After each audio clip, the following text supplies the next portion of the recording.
ಮುಂಬರುವ ಗ್ರಾಮ ಪಂಚಾಯತ್, ತಾಲೂಕು ಪಂಚಾಯತ್ ಹಾಗೂ ಜಿಲ್ಲಾ ಪಂಚಾಯತ್ ಚುನಾವಣೆಗಳನ್ನು ಗಂಭೀರವಾಗಿ ಪರಿಗಣಿಸಿ ಪಕ್ಷದ ಕಾರ್ಯಕರ್ತರು ಗ್ರಾಮ ಮಟ್ಟದಲ್ಲಿ ಜನರೊಂದಿಗೆ ನಿರಂತರ ಸಂಪರ್ಕದಲ್ಲಿದ್ದು ಪಕ್ಷ ಸಂಘಟನೆಗೆ ಹೆಚ್ಚಿನ ಒತ್ತು ನೀಡಬೇಕು ಎಂದು ಬಂಟ್ವಾಳ ಶಾಸಕ ರಾಜೇಶ್ ನಾಯ್ಕ್ ಉಳಿಪಾಡಿ ಗುತ್ತು ಕರೆ ನೀಡಿದ್ದಾರೆ. ಬಿಸಿ ರೋಡಿನ ಸ್ಪರ್ಶಕಲಾ ಮಂದಿರದಲ್ಲಿ ನಡೆದ ಬಿಜೆಪಿ ಬಂಟ್ವಾಳ ಮಂಡಲದ ವಿಸ್ತೃತ ಕಾರ್ಯಕಾರಿಣಿ ಸಭೆಯನ್ನು ಉದ್ಘಾಟಿಸಿ ಅವರು ಮಾತನಾಡಿದರು. ಬಂಟ್ವಾಳ ಕ್ಷೇತ್ರದಲ್ಲಿ ವಿಶೇಷ ಮತದಾರರ ತೀವ್ರ ಪರಿಷ್ಕರಣೆ ಕಾರ್ಯ 100% ಪೂರ್ಣಗೊಂಡಿದ್ದು, ಈ ಕಾರ್ಯದಲ್ಲಿ ಪಕ್ಷದ ಕಾರ್ಯಕರ್ತರು ಉತ್ತಮವಾಗಿ ಕೆಲಸ ಮಾಡಿದ್ದಾರೆ ಎಂದು ಅಭಿನಂದಿಸಿದರು.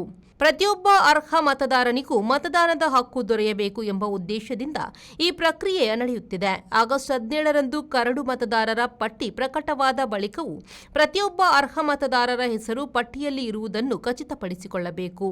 ಯಾವುದೇ ಲೋಪ ಅಥವಾ ತಪ್ಪು ಕಂಡು ಬಂದಲ್ಲಿ ಅವುಗಳನ್ನು ಸರಿಪಡಿಸಲು ಕಾರ್ಯಕರ್ತರು ಮುಂದಾಗಬೇಕು ಎಂದರು. ಹಾಗೂ ಬಿಎಲ್ಒಗಳ ನಿರಂತರ ಸಂಪರ್ಕದಲ್ಲಿ ನಿರಂತರ ಇದ್ದೆ ನಾನು. ನಿನ್ನೆ ಕೂಡ ನಮ್ಮ ಹಿಂದಿನ ADC ಆಗಿದ್ದ ನಮ್ಮ ಈಗಿನ ಈ ಒಂದು SIRನ ಒಂದು ಇದರಲ್ಲಿ ಜವಾಬ್ದಾರಿ ತಗೊಂಡುಕೊಂಡಂತ ನಮ್ಮ ಅಧಿಕಾರಿ ಸಂತೋಷ್ ಅವರ ಹತ್ರ ನಿರಂತರ ಡೈಲಿ ನಾನು ಸಂಪರ್ಕದಲ್ಲಿದ್ದೆ.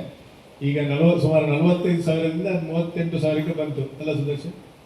38,000ಕ್ಕೆ ಬಂತು ನಮ್ಮ ಅದನ್ನು ಕೆಲವೊಂದು ಅದನ್ನು ಇನ್ನೂ ನಾವು ಒಂದು 10, 15, 20 ಸಾವಿರಕ್ಕೆ ತಂದು ನಿಲ್ಲಿಸಿದ್ರೆ ಮತ್ತೆ ಉಳಿದ 20,000ಕ್ಕೆ ನಾವು ಅವರಿಂದ ನೋಟಿಸ್ ಬಂದ ಮೇಲೆ ನಾವು ಸರಿ ಮಾಡಲಿಕ್ಕೆ ಸಾಧ್ಯ ಇದೆ.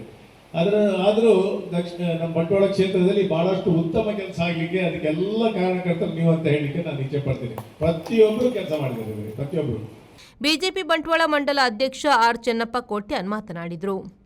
ಈ ಸಂದರ್ಭದಲ್ಲಿ ವಿಭಾಗ ಪ್ರಭಾರಿ ಭರತೇಶ್, ಬಿಜೆಪಿ ಮಂಡಲ ಉಪಾಧ್ಯಕ್ಷ ರಾಕೇಶ್ ರೈ ಕಡೆಂಜಿ, ಮಾಜಿ ಶಾಸಕರಾದ ರುಕ್ಮಯ್ಯ ಪೂಜಾರಿ, ಪದ್ಮನಾಭ ಕೊಟ್ಟಾರಿ, ಕಾರ್ಯದರ್ಶಿ ದೇವಪ್ಪ ಪೂಜಾರಿ, ದಿನೇಶ್ ಅಮಟೂರು, ಶಿವಪ್ರಸಾದ್ ಶೆಟ್ಟಿ ಸೇರಿದಂತೆ ಮಂಡಲದ ಪದಾಧಿಕಾರಿಗಳು, ವಿವಿಧ ಮೋರ್ಚಾಗಳ ಪದಾಧಿಕಾರಿಗಳು, ಶಕ್ತಿ ಕೇಂದ್ರ ಹಾಗೂ ಮಹಾಶಕ್ತಿ ಕೇಂದ್ರದ ಪ್ರಮುಖರು ಮತ್ತು ಪಕ್ಷದ ಕಾರ್ಯಕರ್ತರು ಉಪಸ್ಥಿತರಿದ್ದರು.